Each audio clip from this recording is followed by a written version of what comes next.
तो लो जी भाई, दीपशिखा से तो मैं मिल लिया। चाय पी ली उसके यहाँ और बहुत मज़ा आया उससे मिलके, और दीपशिखा से और मुकेश जी से। पर अब मुझे थोड़ा सा लेट हो गया है, तो मुझे फटाफट पहुंचना है चांद बावड़ी, और हर्षद माता का मंदिर भी देखना है, क्योंकि अभी शाम को ही मुझे निकलना है मेहंदीपुर बालाजी। तो पहले फटाफट पहुंचते हैं चांद बावड़ी।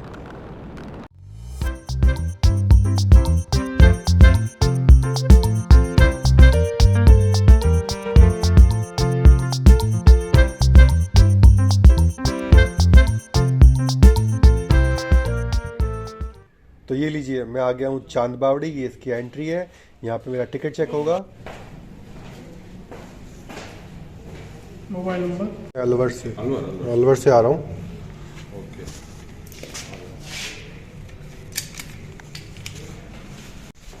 तो इस वक्त आ गए हम आभानेरी चांद बावड़ी, और यहाँ पे हमारे साथ हैं विजय जी, जो कि इस चांद बावड़ी के बारे में हमको पूरा डिटेल में बताएंगे।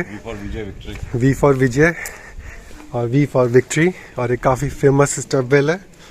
तो ये सामने जो देख रहे हैं वही सीढ़ी नुमा कुआं है। तो इसके बारे में ज़्यादा अच्छा बता पाएंगे विजय जी, तो उनसे ही पूछते हैं। तो विजय जी, वेलकम। देखो, जिस जगह आप आए हो ये चांद बावड़ी है। आज काफ़ी बावड़ी बनवाई थी उस ज़माने में जब बावड़ी बनना शुरू हुई थी, यानी कि 8वीं 9वीं शताब्दी। अब ये बावड़ी यहीं क्यों बनाई गई? बावड़ी कहीं भी बनाई जा सकती थी। ये बावड़ी यहीं इसलिए बनाई गई कि दो नदी के बीच में, ताकि नीचे से पानी आता रहे और ऊपर का पानी बरसता रहे। ओके। बेटर व्यू सामने से नजर आएगा आपको। The best angle, take photograph from here to that side. ये सेक्शन फॉर मेंस के लिए, सेक्शन फॉर वीमेंस के लिए। पहले क्या, जब कारवां निकलता था एक जगह से दूसरी जगह जब मूव करता था, तो यहाँ रुकते थे, ठहरते थे, तो उनके लिए आराम गाह के लिए जगह हुआ करती थी, समर रिट्रीट पवेलियन। अब चूंकि नेशनली प्रोटेक्टेड मॉन्यूमेंट है बाय ASI, अब इसकी देख रेख भारत सरकार के अधीन है, तो सुबह शाम यहाँ टूरिस्ट आते रहते हैं, सुबह से शाम तक। जो आगरा से जयपुर जा रहा है इस समय, यानी आफ्टरनून, और जो सुबह मॉर्निंग में जयपुर से आगरा आ रहा है वो टूरिस्ट आता है। ये गोल्डन ट्रायंगल के बीच में जगह है। ओके। तो चौहान वंशी थे राजा चंद्र और चांद, उन्होंने बनवाई, इसलिए इसका नाम पड़ा चांद बावड़ी। नहीं, आपने कहा ना कि दो नदियों के बीच में। हाँ, तो वो दो नदी कौन सी हैं? नदियाँ, एक तो बाणगंगा नदी है राइट साइड, यहाँ से करीब 2.5 किलोमीटर दूर, और एक दूसरी नदी है वो है सावन नदी, वो भी करीब इतना दूर है। तो ये दो नदी के बीच होने की वजह से नीचे से पानी आता है। तो ये सीजनल रिवर होंगी। हाँ, मानसूनी, seasonal river। मानसून की होती है। मानसून के डिपेंड्स ऑन मानसून, और बरसात आती है तब पानी का लेवल बढ़ जाता है, 1, 2 और 3। ओके। जो नीचे मूर्ति दिख रही है आपको, गणेश जी की और महिषासुर मर्दनी की, वो डूब जाती हैं। अच्छा, ये जो है इस तरफ गणेश जी की है, हाँ, और उसके जो बगल में है वो महिषासुर मर्दनी की। महिषासुर महिषासुर मर्दनी। मर्दनी की इसलिए कि बाएं तरफ आप और हम जब सूरज की उपस्थिति में खड़े हैं, तो इस बाएं तरफ हुआ, ये दाएं तरफ, तो बाएं तरफ फीमेल सेक्शन, इसलिए बात लेडीज के लिए, मतलब महिषासुर जिसको कहते हैं कि वो चंद्र नाड़ी और सूर्य नाड़ी। करेक्ट। तो सूर्य जो होती है वो पुरुषों के लिए होती है, और चंद्र जो होती है नारियों के लिए होती है। तो इसी तरह से इस बावड़ी को जो डिवाइड किया हुआ है दो सेक्शन में, एक तरफ लेडीज सेक्शन किया हुआ है, एक तरफ जेंट्स का सेक्शन किया हुआ है। अच्छा, साल में मेरे ख्याल से एक टाइम इसको अंदर जाने के लिए अलाउ भी करते हैं। यस, जलजूनी एकादशी के दिन वो ऐसी परंपरा बरसों पुरानी चली आ रही है, जिस दिन ठाकुर जी को स्नान कराते हैं। ओके। अब क्योंकि आप अलवर से हो, तो अलवर में भी जगन्नाथपुरी जगन्नाथ मंदिर, वहाँ मंदिर है और वहाँ मेला भी भरता है। तो ऐसे ही क्या कि यहाँ जलजूनी एकादशी के दिन जो लोगों की आस्था है, उस दिन यहाँ लोग आते हैं, वहाँ से 2 बड़े पत्थर दिखने, वहाँ से लोग कूदते हैं, जंप करते हैं। अच्छा, ये जो स्लैब्स बनी हुई दो, ये Correct। प्लेटफॉर्म टाइप के से, करेक्ट। तो वहाँ से नीचे की तरफ कूदते हैं। कूदते हैं।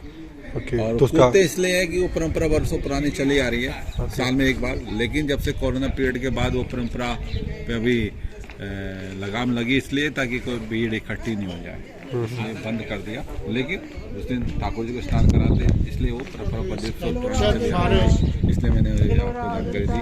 वहाँ पर यह है कि एक खूबसूरत बावड़ी का निर्माण चौहान वंशी थे राजा चंद्र और चांद, उन्होंने बनवाई, इसलिए इस चांद बावड़ी का नाम पड़ा। ऐसा लगता है कितनी गहरी बावड़ी है। अच्छा, ये इसके अंदर मेरे ख्याल से कोई ये मंदिर भी तो बने हुए हैं ना, जो दो ये भवन से जो बना रखे हैं, जिसमें खिड़कियां दिख रही हैं, शायद ये मंदिर है। बालकनी है, बालकनी के अंदर ऊपर की तरफ मूर्तियां हैं। अच्छा। मंदिर तो खैर नहीं है, पर ये बालकनी है, पर यहाँ मूर्तियां हैं देवी देवताओं की, ओके। क्योंकि इट्स मेड बाय हिंदू राजा चंद्र, पर समय के साथ शब्दों के अभ्रंश शब्दों बन जाते हैं, इसलिए चंद्र से इसका नाम पड़ा चांद। ये जो मूर्तियाँ दिख रही हैं सारी मंदिर की हैं। मंदिर बड़ा विशाल मंदिर हुआ करता था। जब महमूद गजनी आया, जैसा बताया गया steps of Rajasthan name of the books, कि next door temple demolished by Muslim invader by Mahmud Ghazni in 11th century, तो उस मंदिर को तहस नहस कर दिया। उसी के पीसीज ये रख दिए गए और लोग आते हैं। ये मोहम्मद गजनवी करेक्ट मुस्लिम आक्रमण, उसने सारे मंदिर तोड़ दिए। तोड़े थे तो उसने तो 17 बार हिंदुस्तान पे आक्रमण किया है। अलवर में भी एक नीलकंठ महादेव मंदिर है, वो पूरा तोड़ा हुआ है। हाँ। अगर आपको पता होगा तो बिल्कुल 100 मंदिर थे। एएसआई की प्रॉपर्टी है। हाँ, ये एसआई की प्रॉपर्टी है वो। तो तकरीबन 100 के आसपास वहाँ मंदिर थे, सारे तोड़ दिए। पर कहते हैं कि वो जो मेन शिवलिंग था वो नहीं तोड़ पाया तो वो बचा हुआ है। तो ये चांद बावड़ी हमने देख ली और विजय जी ने हमें काफ़ी कुछ इसके बारे में बताया। अब चल रहा है हर्षद माता के मंदिर में। भगवान विष्णु का मंदिर था originally, dedicated Lord Vishnu temple, जिसको तोड़ दिया गया था गजनी के द्वारा। अब यहाँ सुबह शाम अर्चना होती है, पूजा अर्चना। जो आपने अंदर मूर्तियाँ देखी वो सारी इसी मंदिर की मूर्ति थी। ये हर्षद माता का मंदिर है, पर भगवान विष्णु का मंदिर था। और जो चैत्र महीने की जो अष्टमी आती है, शुक्ल अष्टमी और नवमी, 2 दिन का वार्षिक मेला पड़ता है। ओके, तो ये सामने एकदम टेम्पल है इस बावड़ी के, तो एंट्रेंस एकदम सामने से ही है। बिल्कुल। रात में जब लाइट जलेगी अंदर तो गर्भगृह में जो मूर्ति रखी है उसके दर्शन आपको यहीं से हो जाएंगे, बिल्कुल स्ट्रेट में। अच्छा, इसकी खास बात है। ये चांद बावड़ी के चारों तरफ एक पार्क है, ग्रीनरी है जो मेंटेन की हुई है एएसआई ने। 4 दीवारी से घिरी हुई ये चांद बावड़ी है और इसके सामने ही है हर्षद माता का मंदिर, वॉकेबल डिस्टेंस है। तो ये जो आप देख रहे हैं ये है हर्षद माता का मंदिर और जस्ट इसके सामने ही है चांद बावड़ी। तो यानी कि जब आप बावड़ी से निकलते हैं तो सामने एकदम आपको ये मंदिर दिखेगा। और जैसा कि विजय जी ने बताया, जो कि आगे गाइड है, कि इवनिंग के टाइम पे आपको जब लाइट होती है तो अंदर के गर्भगृह में जो रखी मूर्ति है वो साफ दिखती है। तो अभी चलते हैं मंदिर के अंदर।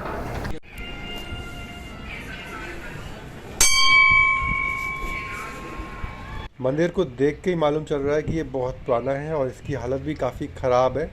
पर इसके ऊपर जो पत्थरों पे काम हो रहा है, इसको देख के लग रहा है कि किसी वक्त ये मंदिर काफ़ी सुंदर और काफ़ी भव्य रहा होगा। अच्छा, मतलब ये नीलम पत्थर की माता थी। तो ये हर्षद माता है जो किन का रूप है? दुर्गा का रूप। अच्छा, दुर्गा जी का रूप है ये। माता तो दुर्गा का ही रूप है, कोई सा भी, चाहे वो छोटा मंदिर हो, चाहे बड़ा हो, चाहे नाम कुछ भी हो, लेकिन है दुर्गा। सब दुर्गा के रूप। सब दुर्गा, अंश वही है। हालांकि मंदिर एकदम टूटा फूटा है, पर फिर भी चांद बावड़ी के बगल में तो देखना यहाँ पे बनता है। मेन जो मूर्ति है वो नहीं है, ये मूर्ति बाद में लगाई गई है, जैसे कि मुझे पुजारी जी ने बताया। यहाँ आसपास आपको कोई बहुत बड़ा रेस्टोरेंट या होटल नहीं मिलेगा, क्योंकि एकदम खेतों के बीच में बनी हुई चांद बावड़ी और हर्षद माता का मंदिर है। तो इस तरीके से हमारा ये मंदिर का ट्रिप भी पूरा हुआ। चांद बावड़ी हमने देख ली, मंदिर हमने देख लिया, और सबसे बढ़िया हम यहाँ के जो एक विजय गाइड हैं उनसे मिले, जो कि बहुत ही बेहतरीन गाइड भी और एक इंसान भी हैं। उनका नंबर मैंने नीचे डिस्क्रिप्शन बॉक्स पे दे दिया है, तो अगर आप चाहें चांद बावड़ी देखने तो आप उनसे कांटेक्ट कर सकते हैं।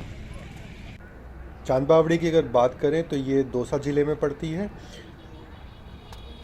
और अगर इसको घूमने का सबसे अच्छा समय देखा जाए तो वो पड़ता है आपका विंटर्स में, यानी कि अक्टूबर से लेके फरवरी या जनवरी तक सबसे अच्छा वक्त है यहाँ पे घूमने के लिए। ये जो मंदिर के मतलब खंडर ही बोलेंगे इसको, कि जो टूटी फूटी हालत में जो मंदिर है, तो ये सोचिए कि जब ये अभी इतना सुंदर लग रहा है तो ये पहले कितना सुंदर और भव्य होता होगा। बट समय के साथ कुछ मुस्लिम आक्रमणकर्ताओं ने इन सब जगहों को तोड़ के एकदम तहस नहस कर दिया। तो काफ़ी समय से मेरी इच्छा थी कि मैं चांद बावड़ी और ये हर्षद माता का मंदिर देखने के लिए आऊँ, तो आज फाइनली ये पूरी हो गई। और कई पोस्टों में आपने सुना होगा, लिखा होता है कि मंदिर के दोनों तरफ खेत है।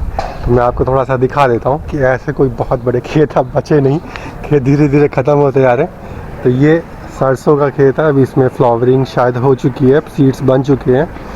तो ये इस पूरे रोड पे खेत हुआ करते थे। जब आप इस जगह पे आते हैं, बांदीकुई से कट के एक गांव की तरफ कट जाता है रास्ता, तो इसके दोनों तरफ खेत होते हैं, जिसमें कि पहले बोलते थे कि सूरजमुखी के फूल खिले हुए हैं। तो मैं आपको बताता हूँ कि वो सूरजमुखी के फूल नहीं होते थे। विंटर्स में आप आओगे तो ये सरसों उगी होती है और उसका फूल भी वो पीला होता है, तो लोगों को लगता है सूरजमुखी। सूरजमुखी इस तरफ नहीं उगती है, यहाँ उगता है सरसों। ये जो पूरा बेल्ट है सरसों के लिए फेमस है।